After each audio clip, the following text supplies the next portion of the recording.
Hello, everybody, and welcome to another shortened episode of Clipboard Confessional with Bobby and Anthony. It's me, Bobby Waugh, here to give you Wall's waiver wire ads.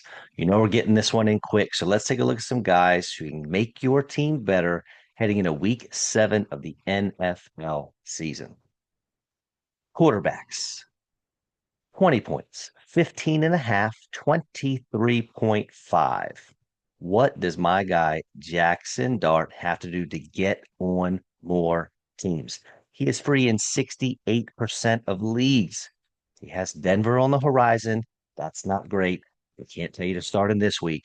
But after this week, his schedule gets much, much easier.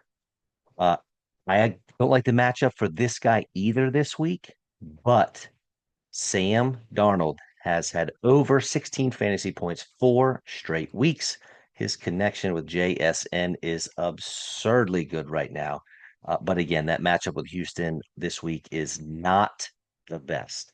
But for running backs, last week I told you I was not interested in the Chargers backfield. Well, Kamani Vidal going out and getting 21 fantasy points can change that. He was certainly who I would have targeted between him and Hassan Haskins, as I mentioned on our main show last week, but I did not expect the stranglehold that he would have on this backfield. Indianapolis this week will be a tough matchup, but who knows how long Omarion Hampton's going to be out, so we cannot leave him out there in 69% of Yahoo leagues. If you want to be super sneaky and you got a roster spot to burn, how about adding Isaiah Davis? Who? Right. The backup running back for the Jets. Braylon Allen is still out, and rumors have been swirling for weeks that Breece Hall may be dealt before the November 4th trade deadline. If that happens, Davis could be in line for a lot of work. Now, for wide receivers, we may be a little late to the party on this one, but if Mac Jones is starting again, I think you got to try to squeeze Kendrick Bourne into your lineup. He's gotten 20 targets the last 2 weeks in back-to-back 142-yard games. He's Jones's guy from their time in New England together, and he is making his mark in the Bay Area now. Maybe we'll get lucky and he can keep his role when Purdy gets back, but that is a wait and see deal.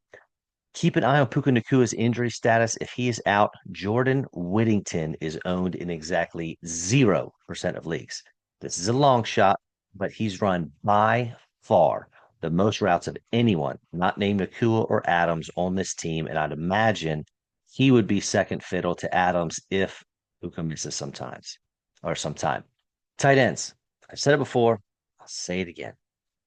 Jake Tunges, Jake Tunges, Jake Tonjes. He is a tight end one, people. He's owned in 17% of leagues. That is ridiculous. Yeah, maybe Kittle comes back this week and you throw this away, but we're not paying attention to it anyway. 17% of leagues. This is wild. Now I was really high on Michael Mayer coming out of Notre Dame, but when Las Vegas drafted Bowers, I knew that was going to be it for Mayer. However, the Raiders have been relying on the tight end position. So if Bowers sits again, you can feel comfortable throwing Mayer into your lineup. All right, folks, that's it. Thank you so much for listening. Hopefully, you enjoyed the show. Make sure you check out our regularly scheduled program later this week. And please like, subscribe, heart, whatever you got to do to help us out. I am Bobby Wall from Clipboard Confessional with Bobby and Anthony, and I am